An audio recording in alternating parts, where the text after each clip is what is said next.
The fluorescent lights of Metro General Hospital's emergency department buzz overhead like angry wasps as I rush through the double doors at 6:47 in the morning, already 17 minutes late for my shift. My scrubs are still damp from the broken pipe in my apartment building's hallway. My sneakers squeak against the linoleum, and the coffee I didn't have time to drink sits cold in a travel mug stuffed into my oversized purse. Nurse Torres, a word. Charge Nurse Patricia Davidson's voice cuts through the organized chaos of shift change like a scalpel through skin. My stomach drops. I can't afford another write-up. 3 more minutes and I would have made it. I know. I'm sorry. The bus. Patricia holds up one perfectly manicured hand, her expression softer than I expected. Room 12 needs a bilingual nurse. Patient's daughter only speaks Spanish, and the little one won't let anyone near him. You're up. Relief washes through me so suddenly my knees weaken. Not a reprimand, just another impossible situation in a hospital that's chronically understaffed and overwhelmed. On it, I say, already moving toward the nurse's station to grab the chart. Room 12, pediatric case, 7-year-old male, possible concussion, lacerations requiring sutures, presented with extreme anxiety and selective mutism. Father present but non-communicative. Sister, age 4, only Spanish speaker, highly protective of patient. I knock softly before entering, my hand already reaching for the small bag of stickers I keep in my pocket for the scared kids. The room is dim, curtains drawn against the harsh morning sun trying to break through Chicago's perpetual cloud cover. The little boy sits on the exam table, his dark eyes huge in a pale face, a butterfly bandage holding together a cut above his left eyebrow. Blood has dried in rusty streaks down the side of his face, staining the collar of his expensive-looking button-down shirt. His small hands grip the edge of the table so tightly his knuckles have gone white. Beside him stands a tiny girl in a navy dress with white flowers, her black curls contained in 2 perfect braids tied with ribbons that match her outfit exactly. She positions herself between me and the boy like a miniature soldier, her chin lifted in defiance, her eyes, the same dark, intelligent eyes as her brother, tracking my every movement. If you're enjoying this story so far, don't forget to hit the like button and subscribe. Drop a comment telling me where in the world you're watching from. I love hearing from you. But it's the man in the corner who makes my breath catch in my throat. He sits in the visitor's chair as if it's a throne, one ankle crossed over the opposite knee, hands steepled in front of his face. His suit is midnight blue, so dark it's almost black, cut with the kind of precision that whispers bespoke tailoring and old money. His shirt is crisp white, open at the collar, no tie. His hair is black as coal, slightly too long, swept back from a face that could have been carved from marble by an artist who understood both beauty and brutality. But it's his eyes that pin me in place. Dark, nearly black, they assess me with the kind of thorough evaluation usually reserved for potential threats or valuable acquisitions. There's an intelligence there, sharp and predatory, and something else I can't quite name. Authority, perhaps. The absolute certainty of a man who's never been told no and wouldn't accept it if he was. He doesn't speak, doesn't move, just watches. I force my attention back to the children, to the reason I'm here. Hola, pequeños, I say softly, crouching down to make myself less threatening, my voice gentle. Me llamo Elena. I'm a nurse, and I'm here to help. The little girl's eyes widen fractionally. ¿Hablas español? Sí, hablo español, and I can see you're doing a very good job taking care of your brother. I smile at her, then at the boy. What's your name, sweetheart? Mateo, the girl answers for him, her small hand finding his. He doesn't talk much. Not since... She cuts herself off, glancing nervously at the man in the corner. Not since what, I want to ask, but I can already see the signs. The way the boy flinches when I move too quickly. The protective stance of his sister. The expensive clothes that can't hide whatever trauma brought them to this emergency room at dawn on a Tuesday morning. That's okay, I tell her, keeping my voice soft and steady. Mateo doesn't have to talk if he doesn't want to, but I do need to check his head, make sure he's okay. Can you help me with that? The girl considers this, her small face serious beyond her years. Will it hurt? I'll be very gentle, I promise. I meet her eyes, and something passes between us. An understanding, a recognition of shared responsibility. She's protecting him the only way she knows how. She looks up at her brother, rapid Spanish flowing between them that I pretend not to understand in its entirety, though I catch every word. She's asking if he trusts me, telling him their father said the nurse would help, promising to hold his hand the whole time. The man in the corner still hasn't spoken. I can feel his gaze on me like a physical weight, tracking every movement, every word. It's unnerving and oddly intoxicating in a way that sends warning signals through every rational part of my brain. Okay, the girl finally says, switching back to Spanish for my benefit. But I stay. Of course you stay. What's your name, brave girl? Isabella. She pronounces it with perfect Spanish inflection, the B soft as a whisper. But Papi calls me Bella. Papi. I glance at the man in the corner, trying to reconcile the image of this intimidating figure with the father of these two small, traumatized children. He still hasn't moved, hasn't acknowledged the conversation, but something in his posture has shifted. A tension I didn't notice before coiled tight beneath that expensive suit. I wash my hands at the small sink, narrating every action for Mateo's benefit. I'm going to put on gloves now. They might look funny, but they help keep everything clean and safe. The boy watches me with those huge dark eyes, so much like his father's, but where the man's gaze is calculating and cold, Mateo's is simply terrified. Can you tell me what happened? I ask Isabella gently as I begin my examination, my fingers careful on Mateo's small head, checking for the signs the chart mentioned. He fell, she says quickly. Too quickly. A rehearsed answer. From where? She hesitates, her eyes darting again to her father.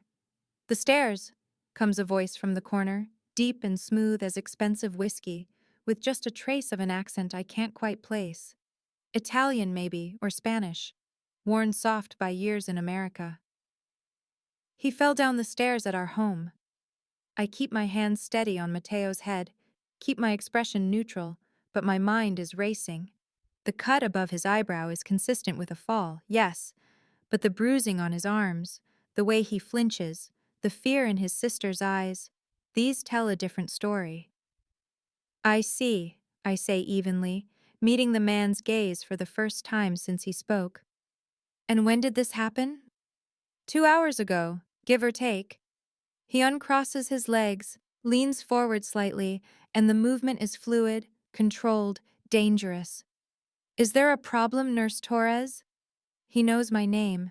He read it off my badge probably, but the way he says it, with that slight emphasis on the Torres, makes it feel intimate, personal. Just being thorough, Mr.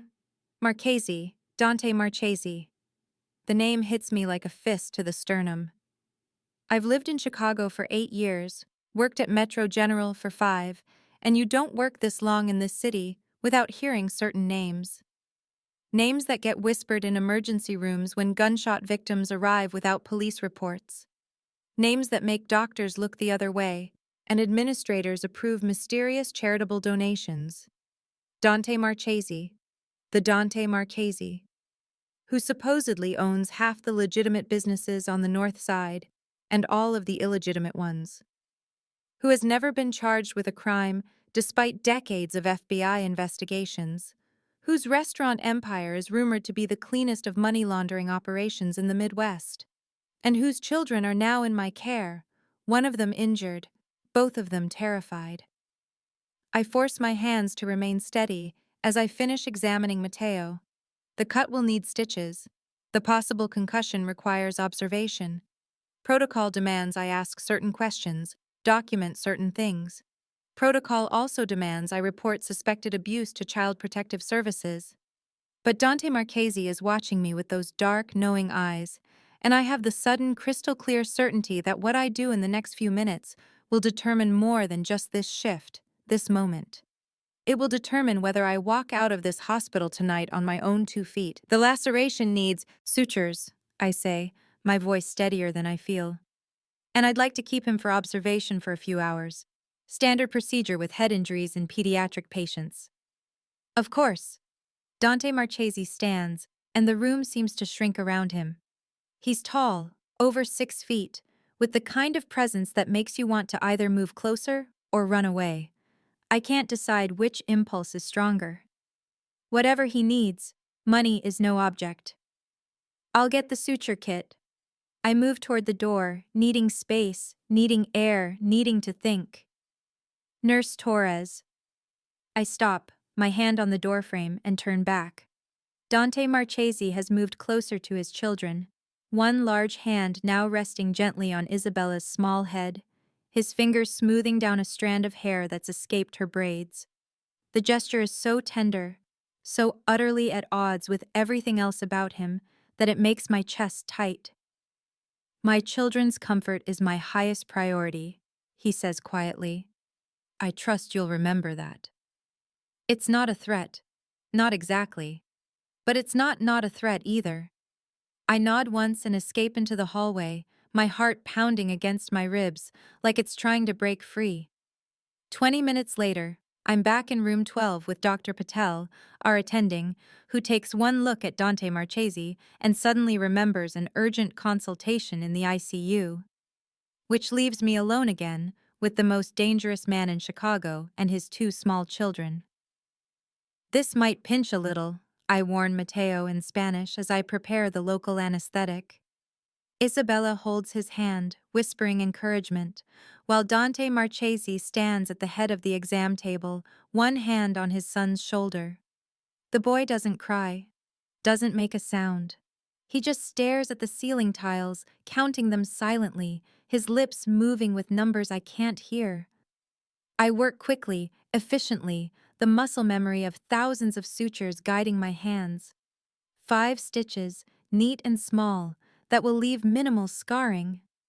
As I work, I'm hyper-aware of Dante Marchesi's proximity, the scent of his cologne, something expensive and woody with undertones of citrus, the heat radiating from his body, the way his breathing changes slightly each time Mateo flinches.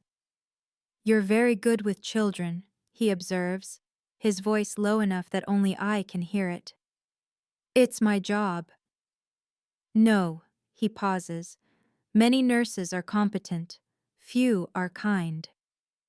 The compliment catches me off guard. I glance up and find him watching me, not his son, and there's something in his expression I can't read. Appreciation, maybe, or calculation. There, I say, placing the final stitch and stepping back. All done, brave boy. You did so well. Isabella throws her arms around her brother's neck, rapid Spanish praise flowing from her small mouth. Mateo's arms come up slowly, tentatively, to hug her back, and for the first time since I entered this room, I see something other than fear in his eyes. Love. Pure and uncomplicated. I'll get the paperwork started for observation, I tell Dante Marchesi. He'll need to stay for at least 4 hours.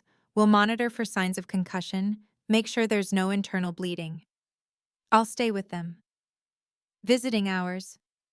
I'll stay with them, he repeats, and this time it's definitely not a request. I nod and move toward the door again, but Isabella's small voice stops me. Señorita Elena? I turn back to find her watching me with those 2 old eyes. Yes, sweetheart? She reaches into the pocket of her dress and pulls out a small stuffed rabbit, worn soft with love, one ear hanging by a thread. She holds it out to me. For you, because you were nice to Mateo. My throat tightens unexpectedly. Oh, sweetie, I can't take your bunny. You should keep him. I have others, she says seriously. You need one. In case you get scared at night. The words hit me harder than they should. This little girl, who has every reason to be scared herself, is worried about me. Bella, Dante Marchesi says softly, a warning in his tone. But I'm already crouching down, accepting the rabbit with gentle hands. Thank you, Isabella. I'll take very good care of him. She smiles, and it transforms her small face, makes her look like what she should be, a 4-year-old child, not a miniature soldier standing guard over her brother. When I straighten, Dante Marchesi is watching me again, and this time the look in his eyes is different, warmer, dangerous in an entirely new way. You have children of your own? He asks. No, just nieces and nephews. The lie comes easily. I don't have nieces or nephews. I don't have anyone, haven't since my parents died in a car accident 6 years ago, leaving me with student loans and grief and a city that couldn't care less about either. He nods slowly, as if filing away this information, adding it to whatever dossier he's building in that calculating mind. I escape into the hallway before he can ask anything else, the stuffed rabbit clutched in my hand, my heart still racing. The rest of my shift passes in a blur of other patients, other emergencies, but my mind keeps returning to room 12, to Matteo's silence and Isabella's bravery, and Dante Marchesi's dark eyes following my every movement. At 2 in the afternoon, I check on them during my break. Matteo is sleeping, his small body curled on the exam table, an IV in his arm delivering fluids. Isabella is asleep too, tucked into her father's lap in the visitor's chair, her head against his chest, his arms wrapped around her protectively. Dante Marchesi is awake, his phone in one hand, typing out messages with his thumb. He looks up when I enter, and something passes between us in the silence. A recognition, an awareness. How is he? I ask quietly, checking Matteo's vitals without waking him. Peaceful, for now. The for now hangs heavy with implication. Mr. Marchesi.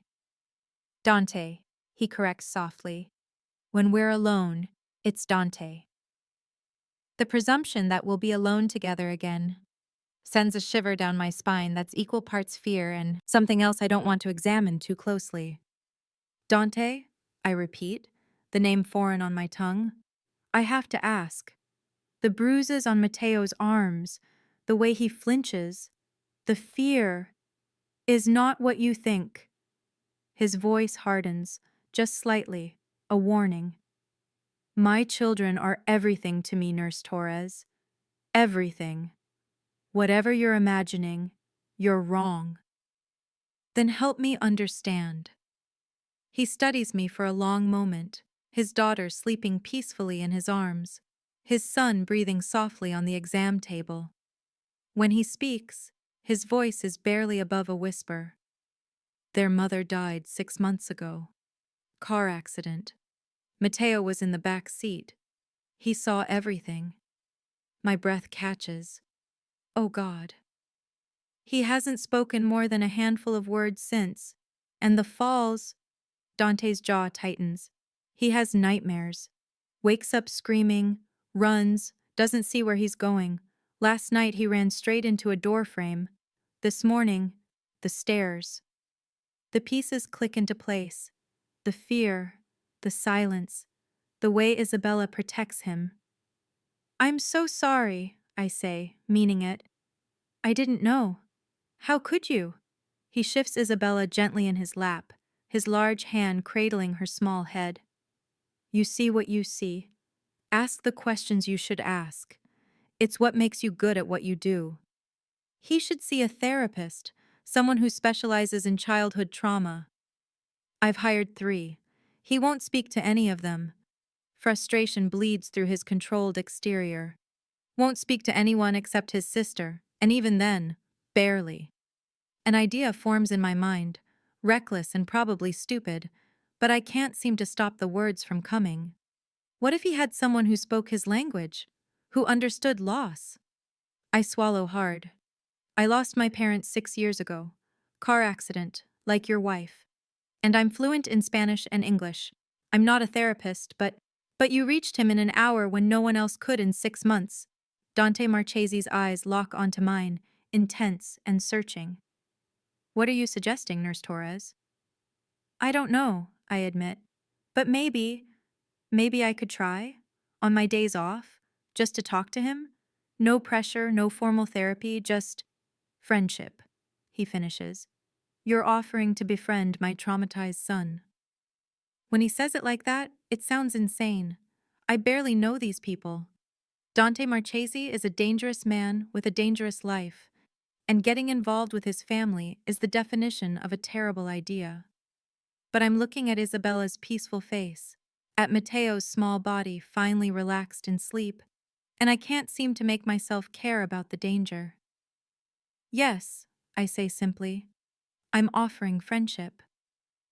Dante Marchese stares at me for so long, I start to think he's going to refuse, going to tell me to mind my own business and forget I ever met his children. Then he nods, once, decisive. My driver will pick you up from your address on your next day off, 10 in the morning. We'll see if Mateo responds to you outside the hospital. You don't even know where I live. The corner of his mouth curves upward, not quite a smile, but close. I will by the time you finish your shift, Elena Torres, age 28. Lives alone in a studio apartment in Pilsen, works 3 12-hour shifts per week at Metro General. Student loans totaling $83,000. No criminal record, no current romantic relationships, no living family. My blood runs cold. How do you? It's what I do, he says simply. I know everything about everyone who enters my life. It's how I stay alive. It's how I keep my children safe. I should be angry, terrified. Instead, I find myself asking, and am I?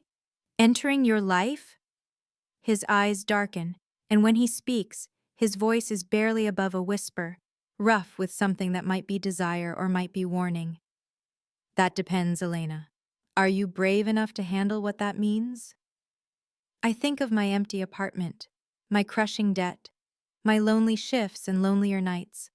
I think of the way Mateo looked at me when I spoke Spanish, the way Isabella trusted me with her precious rabbit.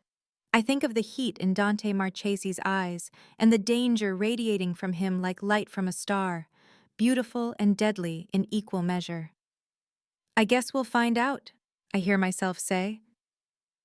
And just like that, I step off the edge of a cliff I didn't even know I was standing on, falling towards something I can't name and probably won't survive. But God help me, I don't care. My next day off arrives faster than I expect and slower than I want, which makes no sense, but nothing about the past 72 hours has made sense. I stand in front of my tiny bathroom mirror at 9:15 on Thursday morning, changing my outfit for the 4th time. The black jeans and emerald sweater land in a pile with the sundress that's too casual and the slacks that are too formal. I finally settle on dark jeans, ankle boots, and a soft gray cashmere sweater I found at a thrift store 2 years ago. The one nice thing I own that wasn't purchased from a hospital vending machine or a clearance rack. My phone buzzes at 9:45. Unknown number. Black Mercedes. 5 minutes. DM no greeting, no pleasantries. Just facts delivered with the kind of certainty that comes from never being questioned. I grab my purse and the stuffed rabbit Isabella gave me. I've named him Conejo, kept him on my nightstand like a talisman, and head downstairs before I can change my mind for the 5th time. The Mercedes is already there, gleaming black paint reflecting the autumn sun. The driver is exactly what I expected. Broad-shouldered, close-cropped hair, a suit that doesn't quite hide the shoulder holster underneath. He opens the rear door without speaking, his expression professionally neutral. I slide into the back seat and immediately regret every decision that led me here. The interior smells like leather and money. The seats are heated even though it's not that cold. There's a water bottle waiting in the cup holder, condensation beating on the glass, placed there, specifically for me. The attention to detail is unsettling. We drive north, out of my neighborhood with its taquerias and bodegas and chain-link fences, through downtown's glass and steel canyons, and into neighborhoods I've only seen from bus windows. The houses get bigger. The lawns get greener. The gates get higher. The driver turns onto a private road lined with old-growth oaks, their branches creating a canopy overhead that filters the sunlight into golden fragments. At the end of the road sits a mansion that makes my apartment building look like a cardboard box. It's not ostentatious. That's what strikes me first. It's beautiful in an understated way: stone and timber, tall windows, wraparound porches, situated on what must be several acres of manicured grounds. A fountain burbles in the circular driveway. Flower beds burst with late-season blooms. A swing set occupies one corner of the vast lawn, looking oddly normal against the backdrop of wealth. The driver opens my door, and I step out onto pavers that probably cost more than my car, if I owned a car. The front door opens before I reach it. Dante Marchesi stands in the entrance, and I have to force myself to keep walking, keep breathing. He's dressed casually today, jeans that fit him like a sin, a black Henley that clings to broad shoulders and a trim waist, bare feet on marble floors. His hair is slightly damp, as if he's recently showered, and there's no guard in his expression, no calculation. Just a man waiting in his doorway, backlit by warm interior light. Elena. My name in his mouth still sounds like something intimate, something forbidden. Thank you for coming. Thank you for having me. The formal words feel ridiculous, given the circumstances, given the way his eyes track over me like I'm something he's considering acquiring. He steps aside, gesturing me in. The children are in the garden. They don't know you're coming. I thought it would be better if it seemed organic. I step into a foyer that's all warm wood and soft lighting, fresh flowers on a table that could seat 20, stairs curving upward to a second floor I can't quite see. Everything is immaculate but lived in. Children's shoes by the door. A child's drawing on the refrigerator visible through an archway. Proof of life in all this perfection. How has Matteo been? I ask, following Dante through a living room that's somehow both luxurious and comfortable, all soft leather and thick rugs and books on shelves that have actually been read. Quiet, as always. He leads me to a wall of French doors that open onto a terrace and the gardens beyond. But he drew something yesterday, first time since his mother died. He picks up a piece of paper from a side table and hands it to me. It's a crayon drawing, simple but clear. 2 stick figures, one much smaller than the other. The larger figure has black hair and is wearing what might be a nurse's uniform. The smaller figure is holding her hand. My throat tightens unexpectedly. Is this you? Dante confirms. And him, at the hospital. I trace the crayon lines with one finger, this small piece of evidence that I mattered, that our brief interaction left an impression on a traumatized little boy who barely speaks. He's in the garden with his sister and Sophia, their nanny, Dante says, taking the drawing back and setting it carefully on the table. I'll introduce you, then step back. Let it happen naturally. We walk through the French doors onto a terrace that overlooks a garden straight out of a fairy tale. There's a koi pond, a small gazebo, flower beds arranged in patterns that probably have meaning I don't understand. And there, near a rose trellis, are the children. Isabella sees me first. Her face lights up like sunrise, and she comes running across the lawn, her small legs pumping, her braids flying behind her. Señorita Elena! She crashes into my legs, hugging me with the kind of enthusiasm that nearly knocks me over. You came! You really came! I crouch down to her level, returning the hug. Of course I came. I promised I'd take care of your rabbit, didn't I? I wanted to tell you he's been very good. Is he scared at night? Not anymore.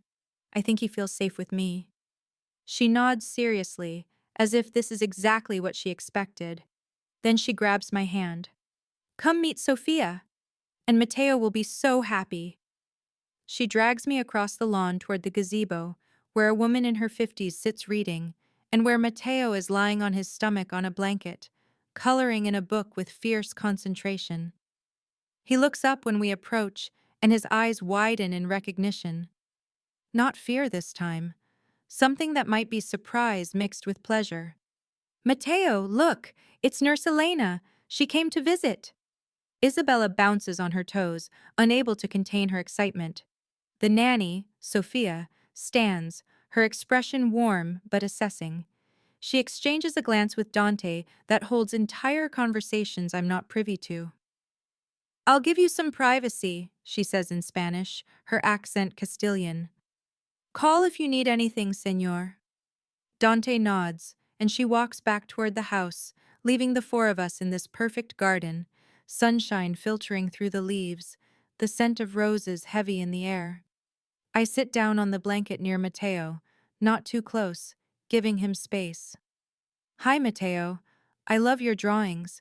The one you made of us at the hospital is very special. He doesn't speak, but he pushes his coloring book toward me, showing me the page he's working on. A detailed illustration of a dragon, half-colored in shades of green and gold. That's beautiful, I tell him honestly. Dragons are my favorite. His eyes flick to mine, questioning. Really? When I was your age, I wanted to be a dragon rider. I thought maybe if I was brave enough, a dragon would choose me as its friend. Isabella plops down beside me. Dragons aren't real, Señorita Elena. Are you sure? I lean in conspiratorially. I think maybe they're just very good at hiding. Mateo's lips twitch. Not quite a smile, but close. So close. I'm aware of Dante standing a few feet away, watching this interaction with an intensity that makes my skin warm. But I focus on the children, on this fragile moment of connection. If you're hooked on this story, make sure to subscribe and turn on notifications so you never miss an upload. Your support means everything and helps me bring you more emotional stories like this one. Can I color with you? I ask Mateo. I'm not as good as you are, but I promise to try hard. He considers this, then nods once, pushing a box of crayons toward me.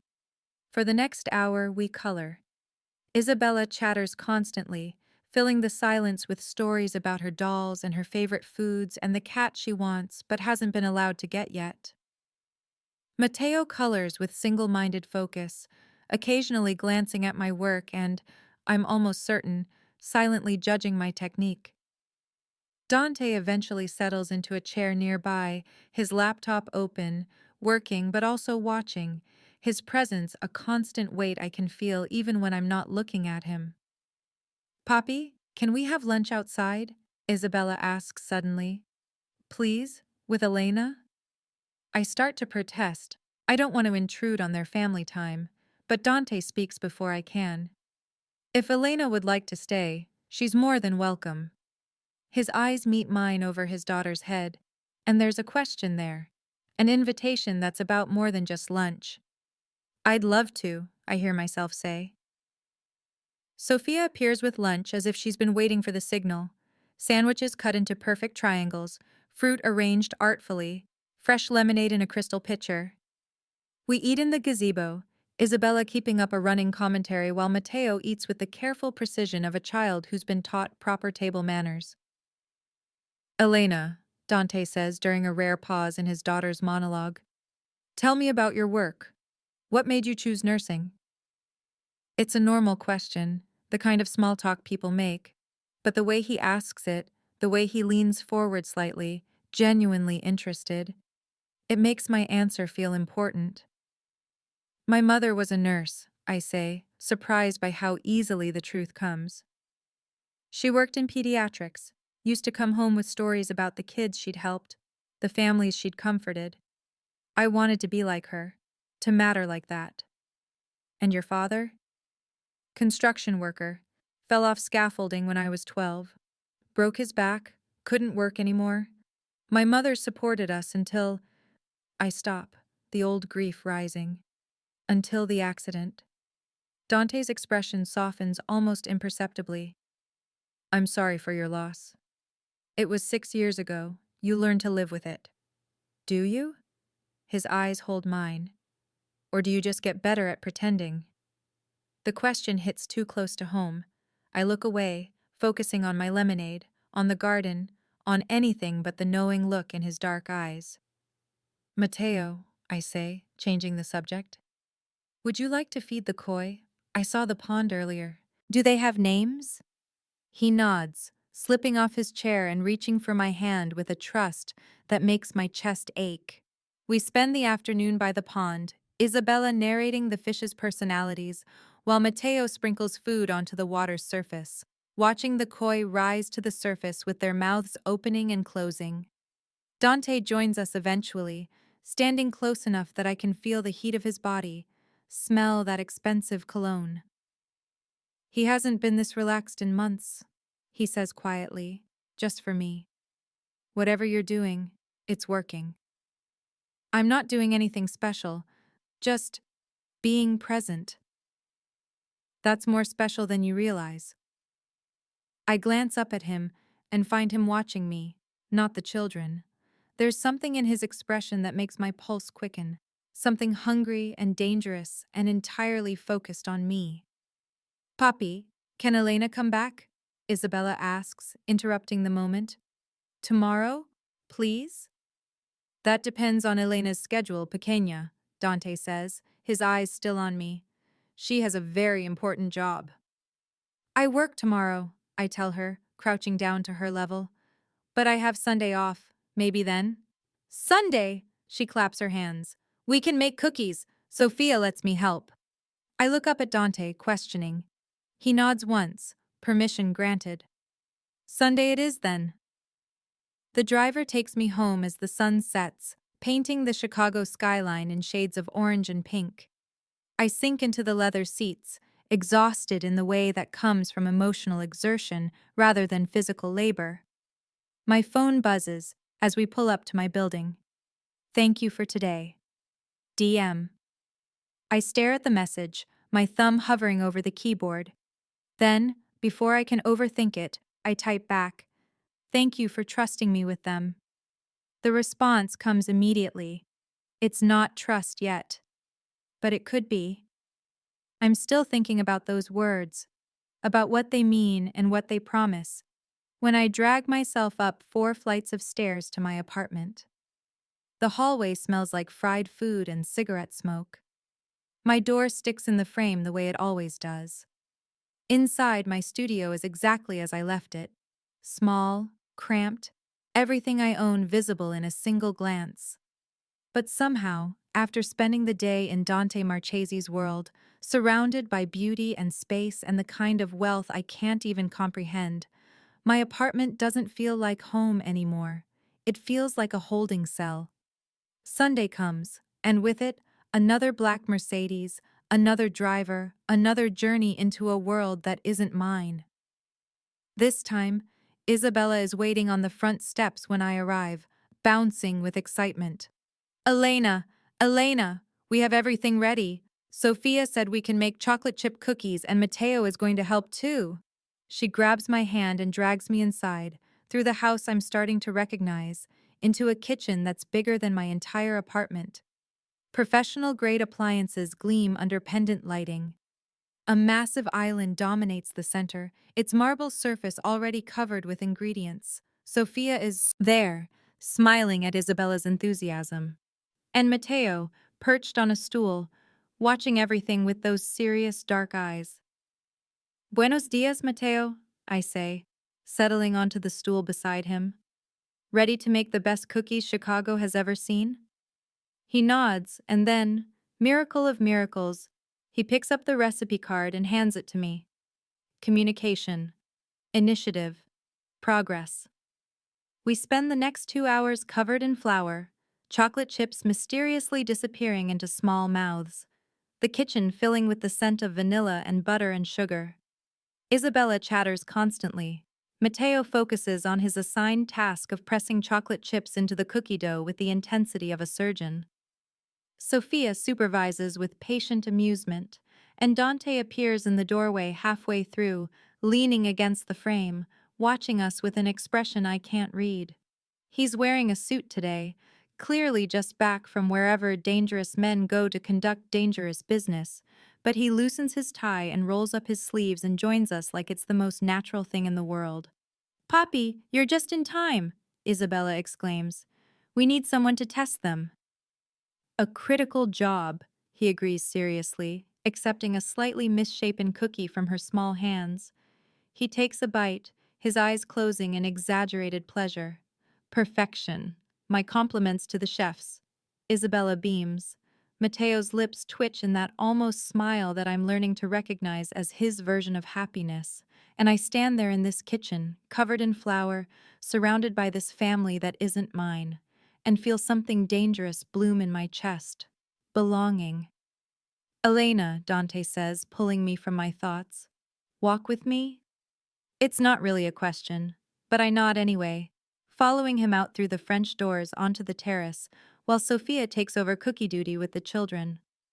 We walk through the garden in comfortable silence, past the rose trellis and the koi pond, down a path that winds through perfectly manicured trees.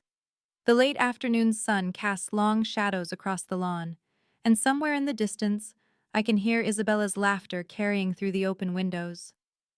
"You're good for them," Dante says finally, stopping near a bench beneath a willow tree. "I haven't seen Mateo this engaged since before the accident. He's a special kid, they both are. They like you, trust you." He turns to face me fully. "That's not something they give easily, not anymore." I can feel where this is going, can sense the weight of whatever he's about to ask. "Elena, I'd like to make you an offer." My stomach drops.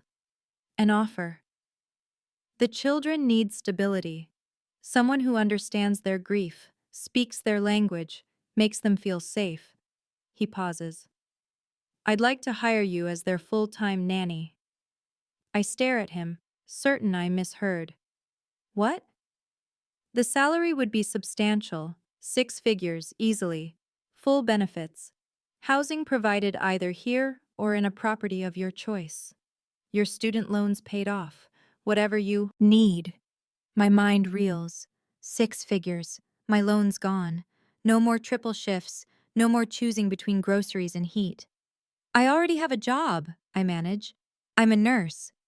"You'd still be helping people, just these 2 specific people who desperately need you. I don't know anything about being a nanny. You know about loss, about fear, about healing." His voice drops lower. "You know how to be present, which is worth more than any credential." "Dante, I struggle to find words. This is insane. We barely know each other." "I know you well enough." He takes a step closer, and suddenly the air between us feels charged, dangerous. "I know you're drowning in debt you'll never escape on a nurse's salary. I know you work yourself to exhaustion trying to make a difference in an understaffed emergency room where half your patients die anyway. I know you go home to an empty apartment and eat cereal for dinner because you're too tired to cook. You've been having me followed. I've been gathering information. There's a difference." "Is there?" Anger flares, hot and welcome. "You investigated me like I'm some kind of security threat." "You are a security threat." His voice is suddenly hard, all business. "Everyone who enters my life is a potential threat to my children. Do you understand what I am, Elena? What I do? You run restaurants, and probably a dozen illegal operations I don't want to know about.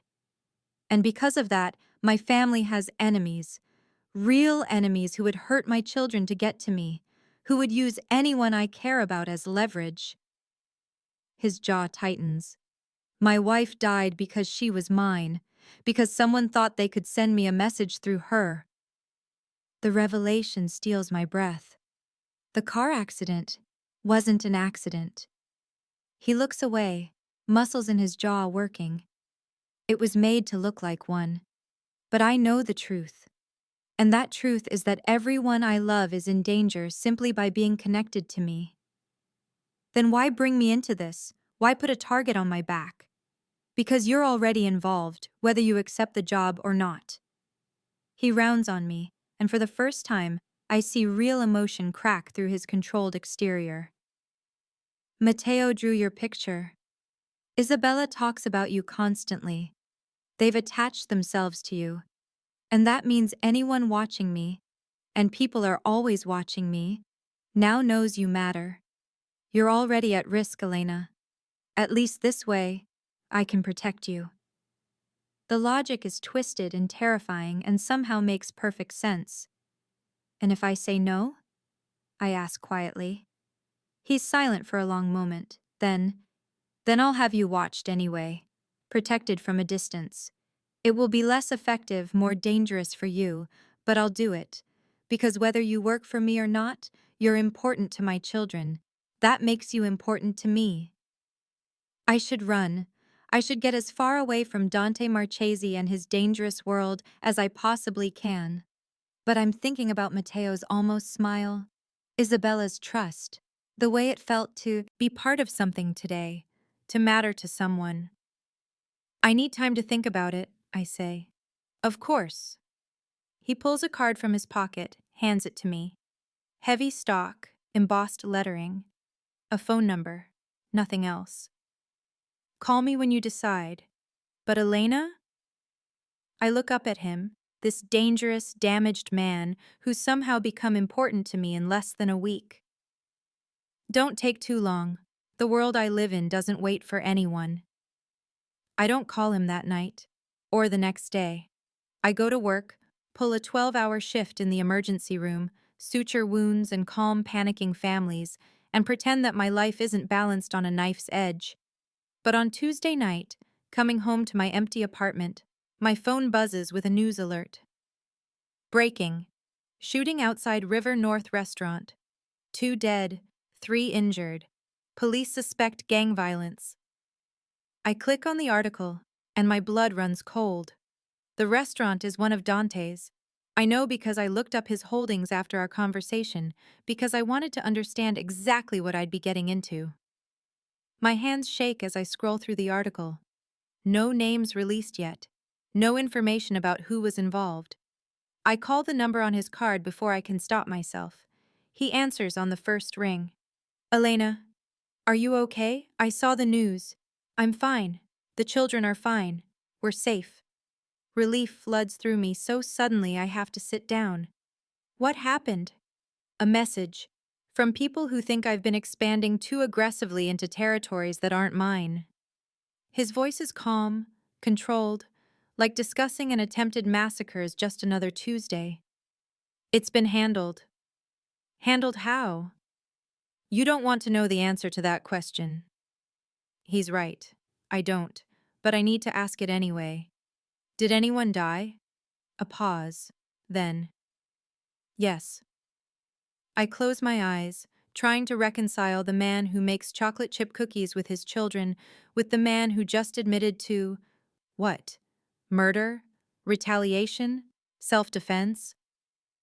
Elena, this is why I want you here, under my protection. Events like tonight will continue to happen. My enemies will continue to test me. And if they discover you matter to me, to my children, I'll take the job, I hear myself say. Silence on the other end.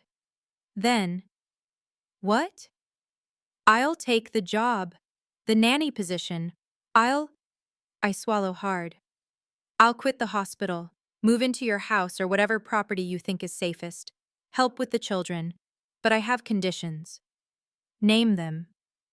I want to continue my education. Maybe get a master's in child psychology, since that's apparently what I'll be doing anyway. Done. I'll pay for it. And I want the truth about what you do, who you are. I won't work for you while you're lying to me. Another pause. Longer this time. The truth can be dangerous, Elena. More dangerous than being ignorant while people shoot at your restaurants? A sound that might be a laugh. Fair point. You'll have the truth. As much as I can safely give you. When do you want me to start? How soon? Can you give your notice? I look around my tiny apartment, at the life I've built here that's never quite felt like enough. 2 weeks, hospital policy. 2 weeks, he agrees. My driver will pick you up on your last day. Bring everything you want to keep. Leave the rest. Dante? Yes? Promise me this is the right choice, that I'm not making a terrible mistake. He's quiet for so long I think he's going to hang up. Then so softly I almost miss it. I can't promise you that, Elena. I can only promise that I'll protect you with everything I have. And for a man like me, that's worth more than any promise of safety. It should terrify me. It does terrify me. But I think of Matteo's drawing, of Isabella's hug, of the way Dante looked at me in the garden like I was something precious. Okay, I whisper. I'll see you in 2 weeks. I hang up and sit in the silence of my apartment, the stuffed rabbit Isabella gave me clutched in my hands, and wonder if I've just saved my life or signed my death warrant. Probably both. The 2 weeks pass in a blur of paperwork and goodbyes that feel more final than they should. My colleagues at Metro General throw me a small party in the break room, grocery store cake and well wishes from people who don't know I'm walking away from everything I've worked for to live in a mansion with a man whose business card contains only a phone number. Patricia Davidson, the charge nurse who's been my mentor for 5 years, pulls me aside on my last shift. Whatever you're running toward or away from, she says, her eyes searching mine, just make sure it's worth it. I think of Matteo's almost smiles, Isabella's unconditional trust, the way Dante looks at me like I'm the solution to a problem he didn't know he had. It is, I tell her, and I mean it. The black Mercedes arrives at 6 p.m. on a Friday, just as the autumn sun dips below Chicago's skyline. The driver, I've learned his name is Marcus, loads my belongings with the efficiency of someone who's done this before. Everything I own fits in 4 boxes and 2 suitcases, a whole life condensed. We drive north through rush hour traffic, and I watch my old neighborhood disappear in the side mirror. The taquerias where I've eaten countless meals alone. The laundromat where I've spent Sunday afternoons with a book and a pile of scrubs. The bus stop where I've waited in rain and snow and brutal summer heat. Gone. The Marchese estate looks different at dusk, softer. The windows glow with warm light, and as we pull up the circular drive, I see Isabella's small face pressed against a window on the 2nd floor. She disappears, and seconds later, the front door flies open. Elena! Elena! You're here! You're really here! She barrels down the front steps, and I barely get out of the car before she crashes into me, her small arms tight around my waist. Hi, sweetheart. I missed you. The truth of it surprises me. 2 weeks away from these children felt longer than it should have. Matteo appears, in the doorway, more cautious than his sister, but his eyes light up when he sees me. He's holding something. A drawing, I realize as I get closer. Another crayon masterpiece, this one showing a house with 4 stick figures in front of it. 2 small, 2 large. A family. Is this your house? I ask, kneeling down to his level. He nods, then points to each figure. Himself, Isabella, Dante, and his small finger lands on the tallest female figure, me. My throat tightens. It's beautiful, Matteo. Can I keep it? Another nod, and he presses it into my hands like he's giving me something precious, which, I suppose, he is. Welcome home, Elena. Dante's voice pulls my attention up. He stands in the doorway, backlit by the warm interior light, wearing dark jeans and a charcoal sweater that makes his eyes look almost black. He looks different than he did at the hospital, less controlled, more human. Home. The word settles over me like a blanket I didn't know I needed. Thank you for having me, I say, standing, suddenly formal, despite Isabella still clinging to my side. Sophia has prepared your suite. It's in the east wing, near the children's rooms. His eyes hold mine. I thought you'd want to be close to them. Of course he did. Dante Marchese thinks of everything. Marcus brings my boxes inside while Sophia, warm, competent Sophia, guides me up the grand staircase and down a hallway lined with family photographs I try not to study too closely. We stop at a set of double doors that open into a suite that's easily 3 times the size of my old apartment. The bedroom is decorated in soft creams and grays, with a 4-poster bed that looks like something from a magazine. There's a sitting area with a fireplace, a walk-in closet that's currently empty, but won't be for long if the garment bags hanging there are any indication, and a bathroom with both a soaking tub and a rainfall shower. Mr. Marchese had some things brought in for you, Sophia says, nodding toward the closet. Clothes appropriate for your position. But if there's anything you don't like, just say the word and we'll replace it. My position, right. I'm staff now, not a guest. The thought should bother me more than it does. It's perfect, I tell her honestly. All of it. She smiles, the expression reaching her eyes. The children are very happy you're here. It's been a long time since there's been laughter in this house. Their mother, I start, then stop, unsure if I'm overstepping. Catalina. Sophia's expression softens with memory and grief in equal measure. She was a good woman, kind, devoted to those children. Her loss has been… She shakes her head. Mr. Marchese has not been the same since. I want to ask more, to understand the woman whose place I'm somehow filling, but Isabella appears in the doorway, bouncing on her toes. Elena, come see my room. I want to show you all my dolls. I let her drag me down the hall, past Mateo's room with its dragons and books and carefully organized toys to her domain. It's exactly what I'd expect. Pink and white and full of stuffed animals and dress-up clothes and evidence of a little girl who's loved and indulged. This is Princess, she says, introducing me to each doll with grave seriousness. And this is Rosita, and this is Maria Elena, who I named after you even before you came to live with us because I knew you would. The casual certainty in her voice makes my chest tight. She knew I would come, as if it was inevitable. Maybe it was. We have dinner together that night, all 4 of us around a table in a breakfast nook that's still bigger than most people's dining rooms. Mateo sits beside me, close enough that our elbows occasionally touch. Isabella chatters about her day at preschool. Dante watches us with an expression I can't read, his food mostly untouched.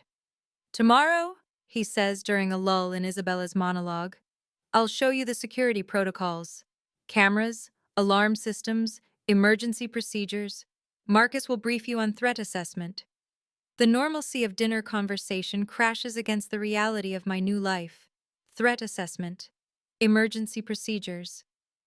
Of course, I say, keeping my voice level for the children's sake.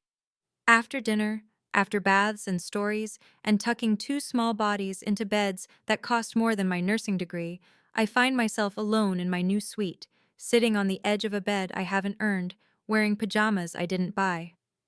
A soft knock at the door interrupts my spiral. Come in.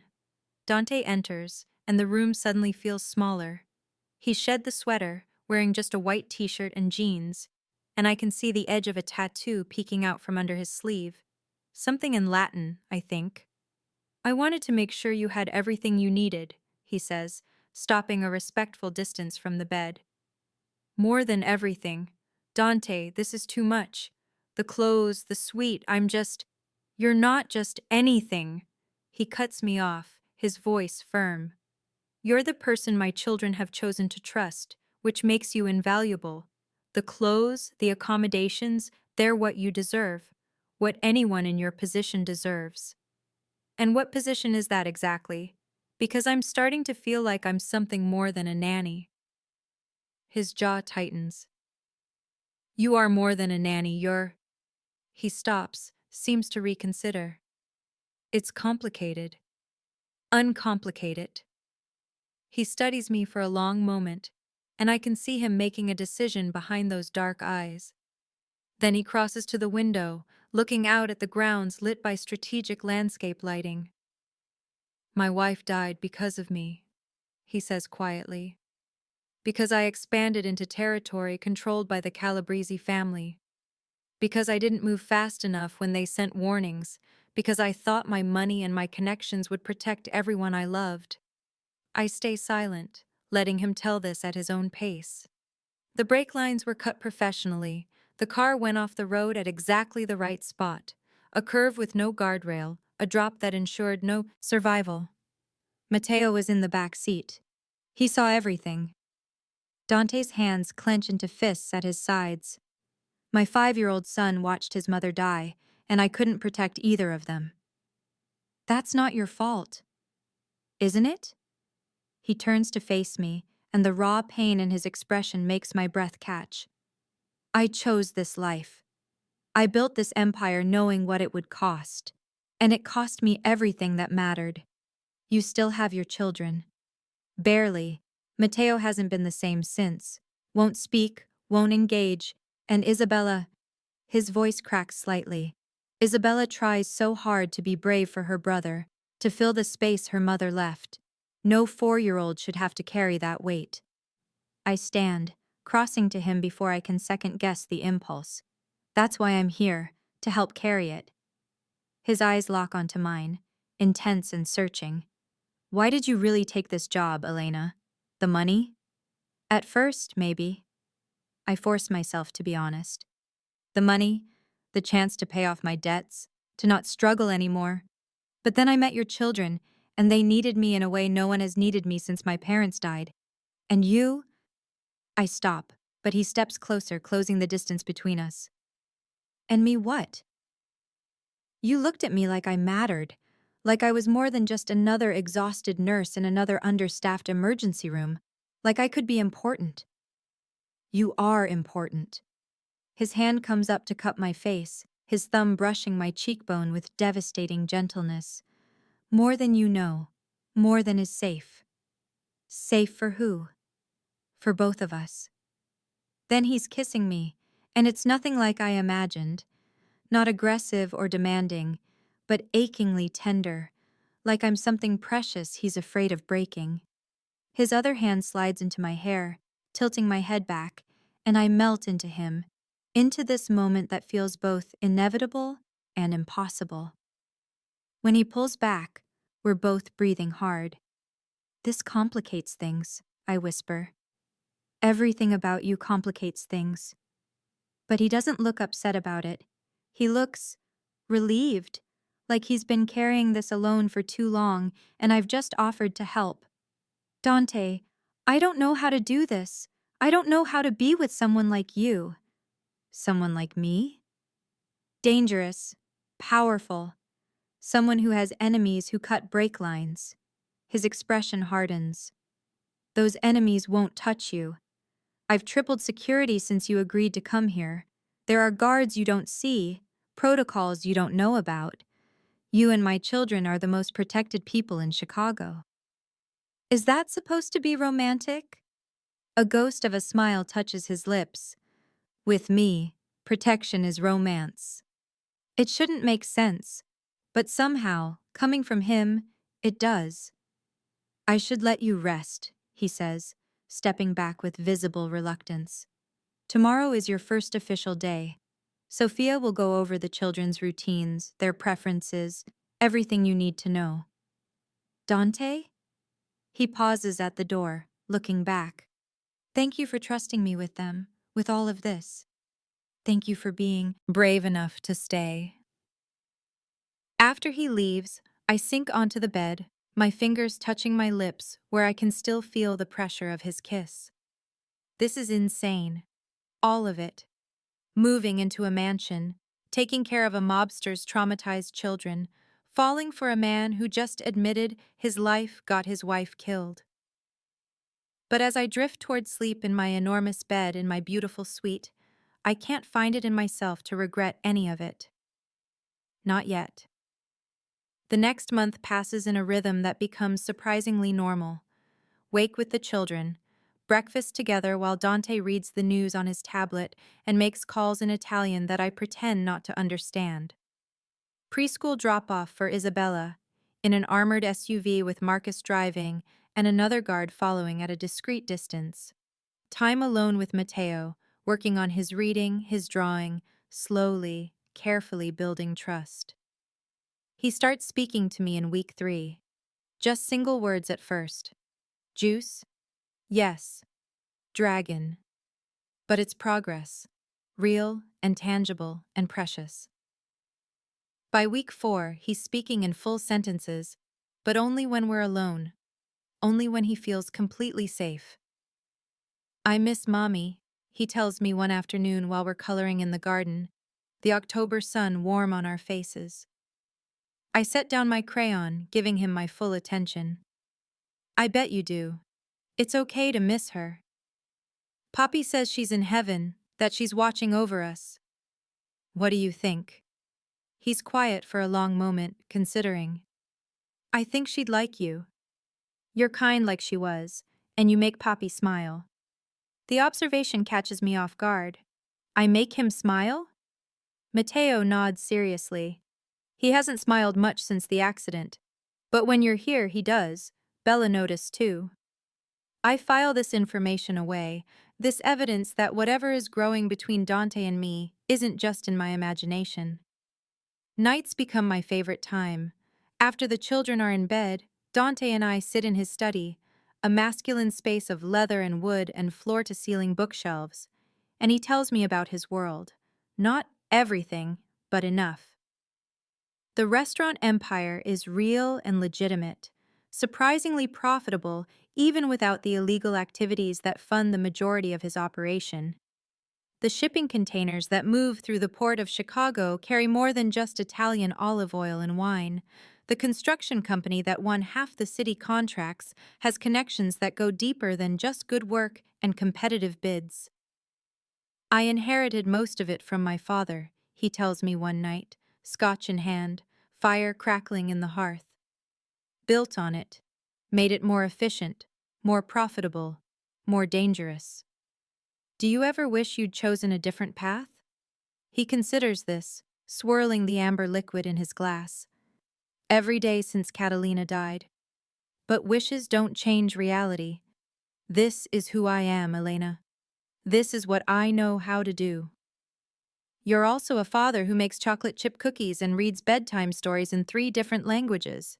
Because of you, before you came, I was just going through the motions. You brought life back into this house, into us. These conversations feel like courtship, like he's slowly revealing himself, trusting me with pieces of his truth the way I'm trusting him with pieces of mine. We kiss sometimes, at the end of these nights. Slow, deep kisses that promise more but never deliver because I'm not ready, and he's too controlled to push. It's torture and anticipation in equal measure. Then everything changes on a Tuesday in early November. I'm in the kitchen with Sophia, learning how to make Mateo's favorite pasta, when Marcus appears in the doorway, his expression grim. Where's Mr. Marchese? Study, conference call with the New York partners. Sophia sets down her wooden spoon. What's wrong? Security breach. Someone got through the perimeter fence. Cameras caught movement near the east side of the property. My blood runs cold. The children are fine, still at school with their detail. Marcus's eyes find mine. But you need to come with me, now. Protocol. I follow him through the house to what looks like a normal linen closet, but opens to reveal a reinforced steel door. Beyond it is a safe room I didn't know existed. Concrete walls, monitors showing every angle of the property, supplies stocked for a siege. Dante is already there, phone to his ear, his face a mask of controlled fury. How many? He asks whoever's on the other end. A pause. Find them. I want to know who sent them and why they're stupid enough to come here. He ends the call and turns to me. Are you hurt? No, I'm fine, but what's happening? Someone testing our defenses, or sending a message. He crosses to the monitors, studying the feeds with practiced efficiency. Marcus, where are the children? Still at St. Catherine's. I've sent 2 additional units. They won't move until we have the all clear. I watch Dante work.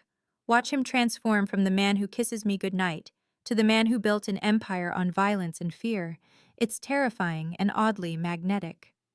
There. He points to a monitor showing the wooded area near the property line.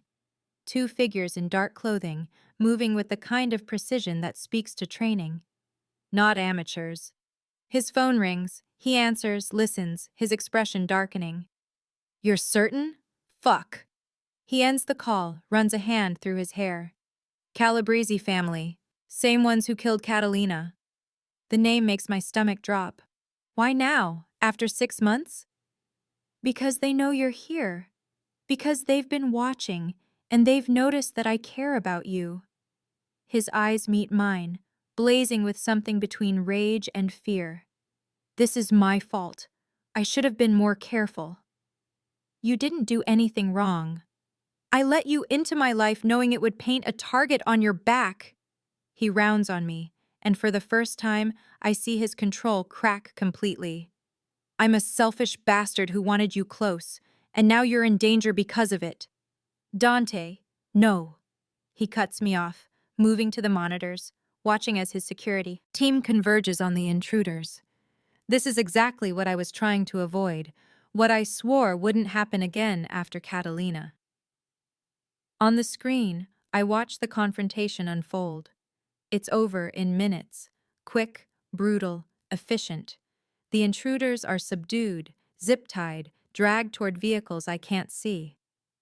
Are they going to the police? I ask, knowing the answer. No.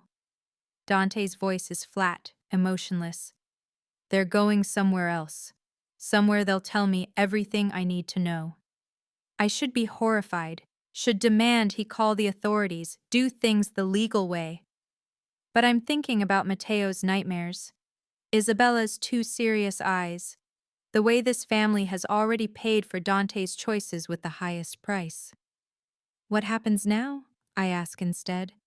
He turns to me, and the expression on his face breaks my heart. Now you decide if you can live with who I really am. Not the man who makes cookies with his children, but the man who's about to do terrible things to protect them. The choice he's offering is clear. Stay and accept all of him, darkness and light, or leave while I still can. I cross the space between us, taking his face in my hands, forcing him to look at me. I already know who you are, Dante. I've known since the hospital, since you had me investigated and showed up with plane tickets and hired specialists for my grandmother who you'd never met. I press my forehead to his. You're a man who protects what's his with everything he has. And if that means doing terrible things, then I guess I can live with terrible things. Elena, I'm not leaving. Not because I'm scared, and not because I don't understand what you're asking me to accept. I'm staying because those children upstairs need me, because you need me, and because I stop, the words too big, too soon. Because you what? His hands come up to cover mine, his eyes searching my face. Because I'm falling in love with you, and apparently that means accepting the whole package. For a moment he just stares at me. Then he's kissing me, and it's different than before, desperate, claiming, like I'm oxygen and he's drowning. His hands slide into my hair, tilting my head back, and I open for him, letting him take what he needs. When we break apart, we're both shaking. I don't deserve you, he whispers against my lips. Probably not, but you have me anyway. The next few days are tense. Dante disappears for hours at a time, returning with blood on his knuckles and darkness in his eyes. He doesn't tell me what he does to the men who breached the property, and I don't ask. But the security around the estate triples. New guards appear, faces I don't recognize. Cameras are added, protocols are updated, and slowly, carefully, life returns to something resembling normal. Mateo speaks more now, even in front of his father. Isabella has stopped sleeping with the light on, and Dante looks at me like I'm the answer to a prayer he didn't know he was saying. I got you something, he tells me one night, presenting me with a small velvet box. Inside is a necklace, a delicate gold chain with a pendant shaped like a tree, its branches spreading wide, its roots going deep. It's beautiful, I breathe, touching it with careful fingers. It's a family tree, because you're part of ours now, whether you plan to be or not. He takes it from the box, fastening it around my neck. His fingers linger on my skin, and I shiver at the contact. I know this isn't conventional. I know I can't offer you the kind of life most women want. I turn in my chair, facing him fully. I don't want a conventional life, Dante. I had one. It was lonely and exhausting and empty. This? I gesture around us, at the study and the house beyond, at the life we're building together. This is complicated and dangerous and probably going to get me killed, but it's not empty. It's full of laughter and terrible cookies and children who need me and a man who loves you, he finishes, dropping to his knees in front of my chair so we're eye level. A man who loves you more than he's ever loved anyone except his children. A man who will burn this entire city down before he lets anyone hurt you. My breath catches. You love me? Terrifyingly. Completely. In ways that make me weak and strong at the same time. His hands frame my face. I love you, Elena Torres. And I'm asking you to stay, not just as my children's nanny, but as mine, in every way that matters. I should ask for time, should think this through rationally. Instead, I kiss him, pouring 6 weeks of want and fear and hope into the contact. He responds immediately, pulling me from the chair into his lap, his hand sliding under my sweater, hot against my skin. Is this a yes? He murmurs against my mouth. This is a yes to everything. To you, to this life, to whatever comes next. He stands, lifting me with him, and carries me toward the door. We make it as far as my suite before clothes start disappearing, before his control finally, completely breaks. And when he lays me down on the bed I've slept in alone for weeks, when he looks at me like I'm precious and necessary and his, I know with absolute certainty that I'm exactly where I'm supposed to be.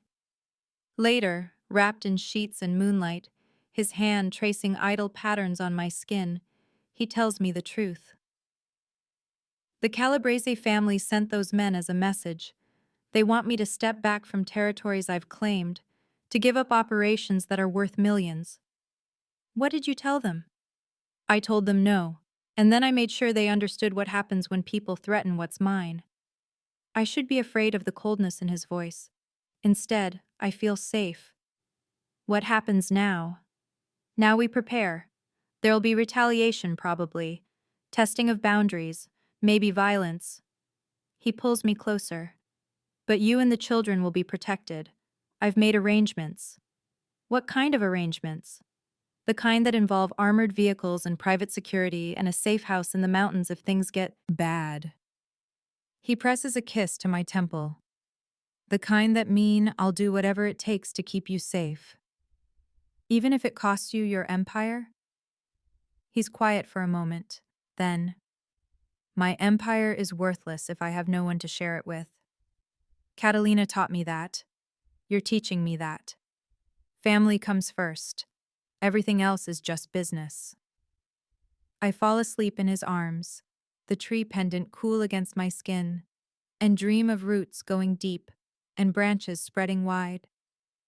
3 months later, on a February morning when Chicago is buried under snow, Mateo speaks at breakfast for the first time in front of everyone.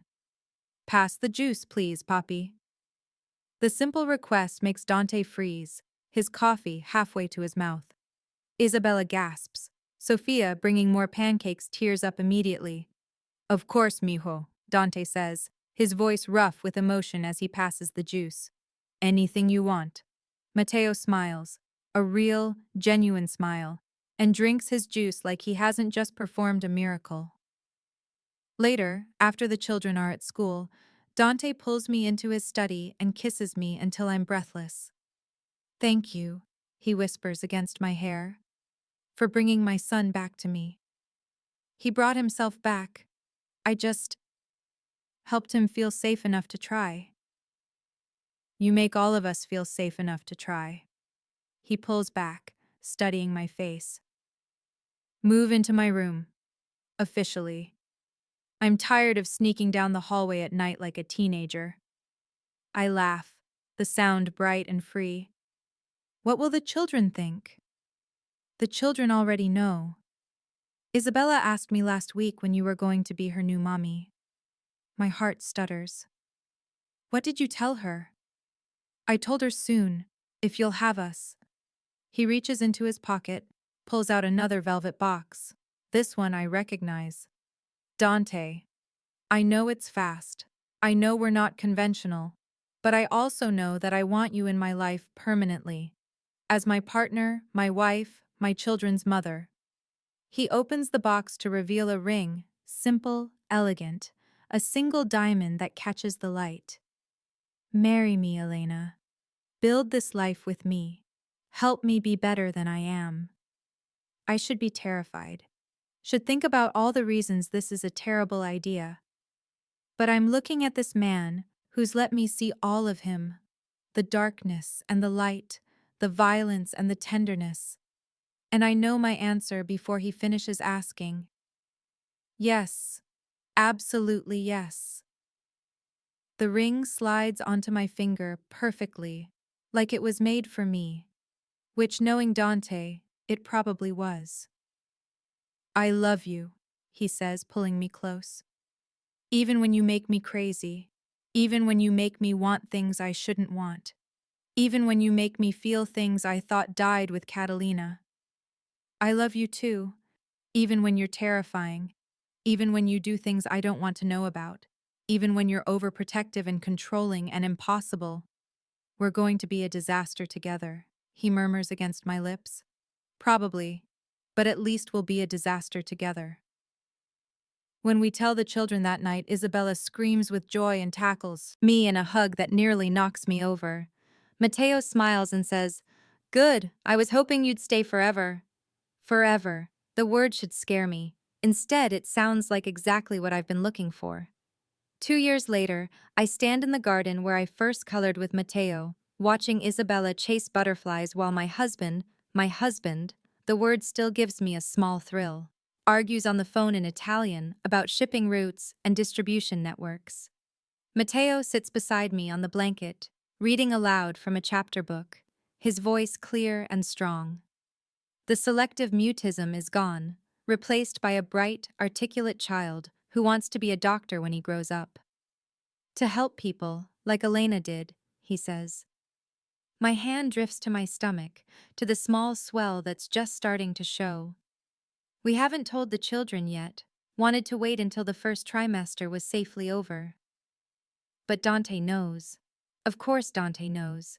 He's been even more impossibly protective than usual, hovering and worrying and making plans for every contingency. You're thinking too loud, he says, ending his call and settling beside me on the blanket.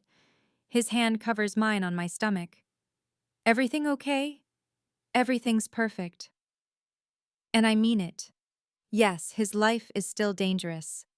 Yes, there are still enemies and threats, and nights when he comes home with blood on his knuckles. Yes, I live with security protocols and armed guards, and the constant awareness that loving a man like Dante Marchesi means accepting risk. But I also live with laughter and love, and children who call me mommy without hesitation. I live with a man who worships me, protects me, challenges me to be better than I knew I could be. I live with purpose and family, and the kind of belonging I'd given up hoping for. I talked to Patricia today, I tell him, leaning against his shoulder. She wants me to guest lecture at the nursing school about pediatric trauma care. Will you?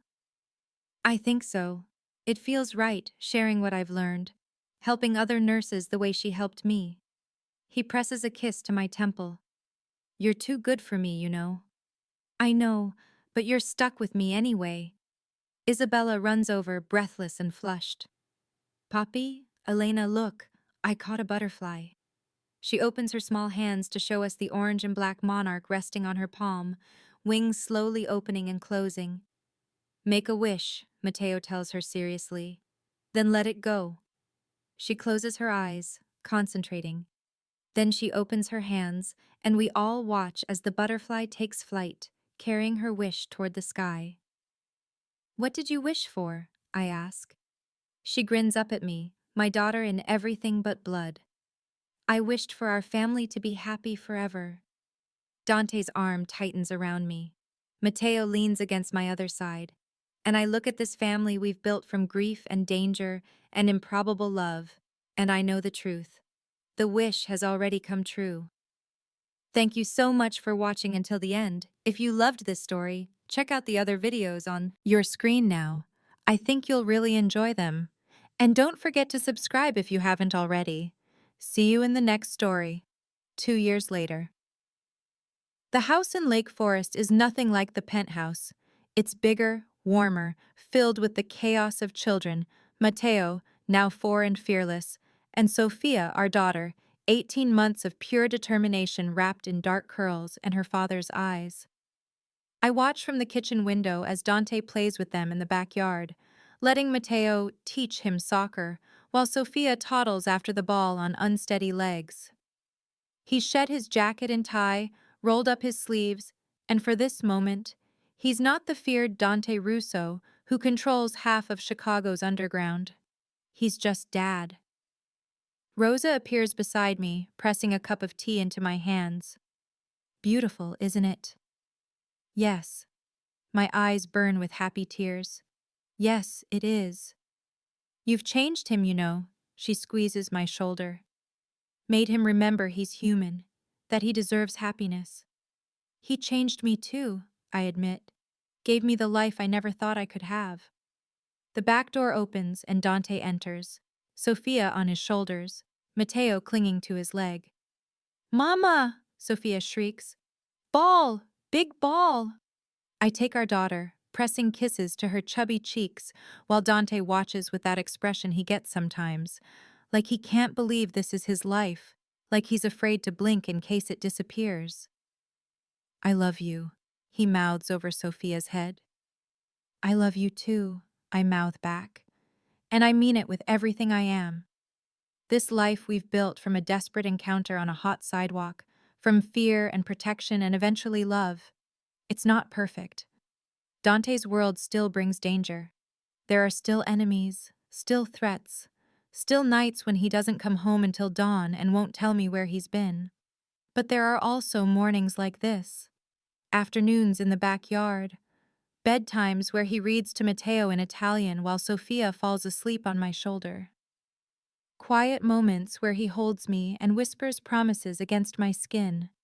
I chose this life, chose him. And I would choose it again and again, every single time.